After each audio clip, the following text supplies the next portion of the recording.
Bonjour à tous et bienvenue sur une lectrice de plus. On se retrouve aujourd'hui pour une vidéo book haul et je vais vous présenter tout ce qui est arrivé dans ma bibliothèque au mois d'octobre.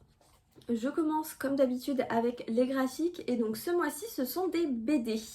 Je commence avec le 6e tome de Sorceline de Sylvia Douillet et Paolo Antista publié chez Vent d'Ouest.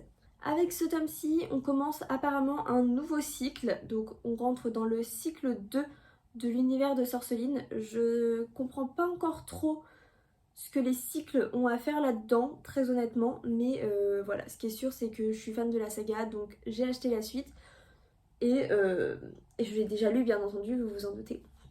Mais voilà, je prends la suite de Sorceline et donc Sorceline, pour reprendre du début au premier tome, on suit une jeune fille qui rêve de devenir vétérinaire mais un petit peu spéciale puisque c'est plutôt avec les créatures fantastiques, voilà, les animaux magiques, etc. Et elle se retrouve à aller apprendre sur une île au milieu de la jungle, un peu une île perdue. Et elle se retrouve avec 5 ou 6 autres jeunes avec elle et un professeur un peu particulier. Et on va découvrir tranquillement tout ce petit univers trop mignon.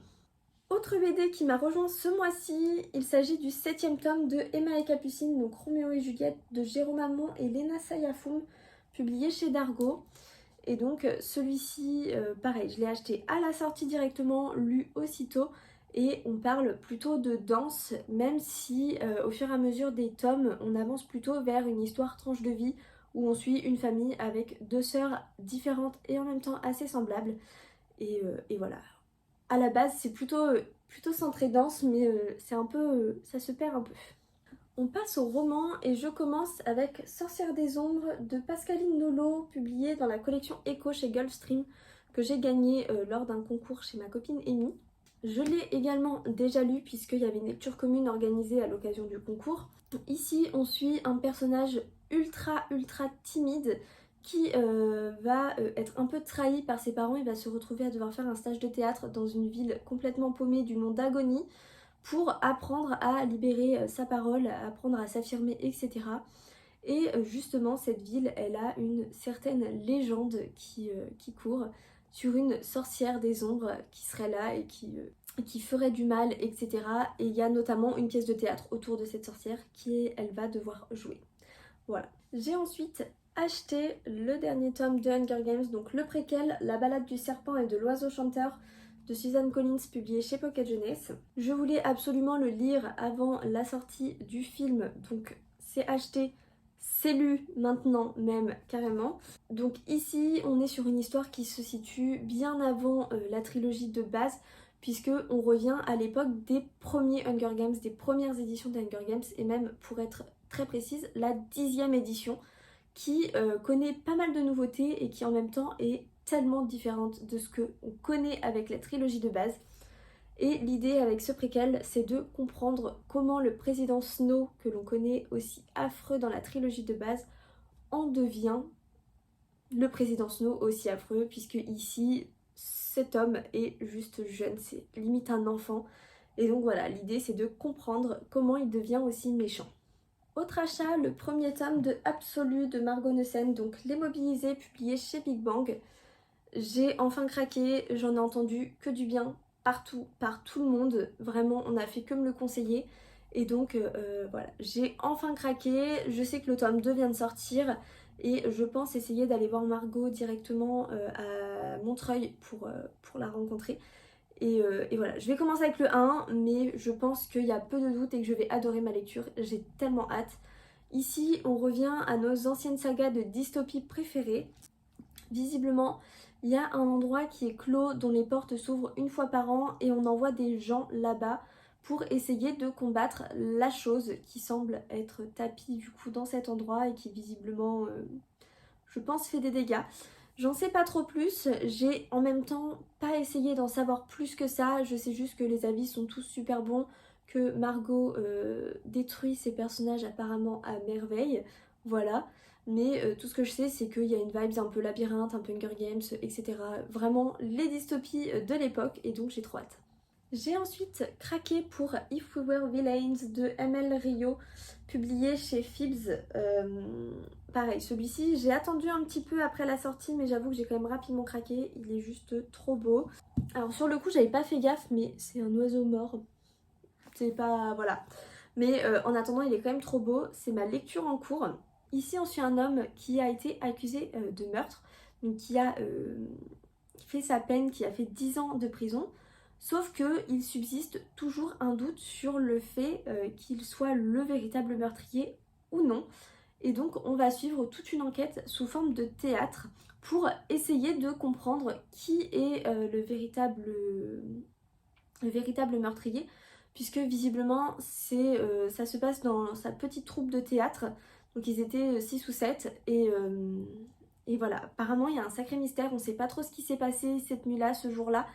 Ce qui s'est passé exactement, ce qu'on sait c'est que lui il a purgé sa peine de 10 ans, mais finalement on n'est pas sûr que ce soit lui qui était vraiment le meurtrier, qui était vraiment coupable. Et donc on est sur un petit huis clos pour essayer de savoir ce qu'il en est, ce qui s'est passé finalement.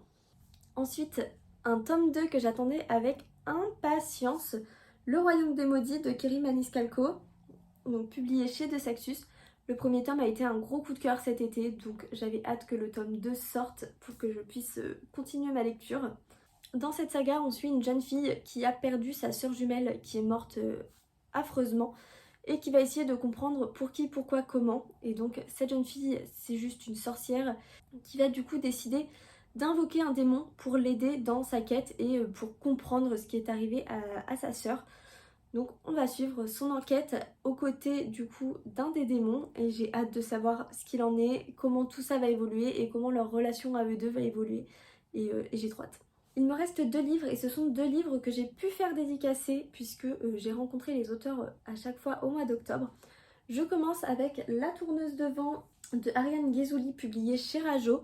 Ici on suit une jeune fille dont la sœur est visiblement métamorphosée et elle va partir à l'aventure pour essayer de sauver sa sœur. Et au cours de cette aventure elle va se rendre compte visiblement qu'elle a un petit peu de magie en elle, un petit peu de pouvoir, puisque son doigt va se transformer en or, voilà. J'ai hâte de voir ce que ça va donner, c'est vraiment un jeunesse mais qui m'intriguait pas mal, la couverture est juste trop jolie. Je trouve en lisant le résumé qu'il y a un petit air du Magicien d'Oz, donc j'ai vraiment hâte de découvrir. Mais ce qui est sûr c'est que ça a l'air tout mignon et rempli de magie. Dernier livre du coup de ce book haul qui est beaucoup moins sympa, en tout cas sur les thématiques. Il s'agit des Sentiers obscurs de Karachi de Olivier Truc, publié chez Métellier dans la collection noire. Dans la librairie où je travaille, on organise tous les ans au mois d'octobre une soirée polar où on invite du coup des auteurs polars. Et cette année, il y avait Olivier Truc. Et c'est vrai qu'en entendant parler de ce roman, ça m'a beaucoup fait réfléchir et donc j'ai fini par craquer. Ici, on est sur un roman policier mais avec quand même un gros côté historique puisque on va relater les faits des attentats de Karachi, donc des attentats qui ont eu lieu en 2002.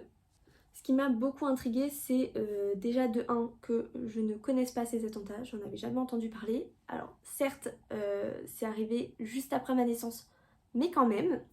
Et c'est surtout qu'il semblerait qu'il n'y ait jamais eu trop de réponses apportées à ces attentats. On ne sait pas vraiment trop, si j'ai bien compris, qui en est à l'origine, ce qui s'est passé, pour qui, pourquoi, comment, etc. Et du coup ça m'a pas mal intriguée et étant donné qu'il était assez court et tout ça, j'avais quand même très envie de me plonger dans l'histoire, pour le coup vraiment l'histoire avec un H, et découvrir cette histoire, ces attentats que je ne connaissais pas du tout. Donc voilà, c'est beaucoup moins fun, beaucoup moins dans ce que je lis d'habitude, mais en même temps ça a l'air ultra intéressant, donc j'ai hâte de découvrir. Et voilà, c'est tout pour ce book haul du mois d'octobre. J'allais dire j'ai été assez raisonnable, mais pas vraiment. Je peux déjà vous dire que j'ai lu moins que ce que j'ai acheté, donc le delta est encore une fois pas bon, mais c'est pas grave parce qu'en vrai j'ai lu la moitié des livres que j'ai achetés au mois d'octobre, donc c'est pas si mal. Et pour le coup ils me font vraiment tous super envie. Soit c'est des lectures que je suis en train de faire ou que je compte lire vraiment là dans la foulée bientôt. Dites-moi en commentaire quels sont les achats que vous avez fait au mois d'octobre et s'il y a des livres que vous avez lus, que vous avez envie d'acheter, de lire, etc. dans la sélection que j'ai présentée aujourd'hui. Je vous invite à liker la vidéo et à la partager si vous avez aimé, à vous abonner si ce n'est pas encore fait et moi je vous dis à bientôt dans une nouvelle vidéo.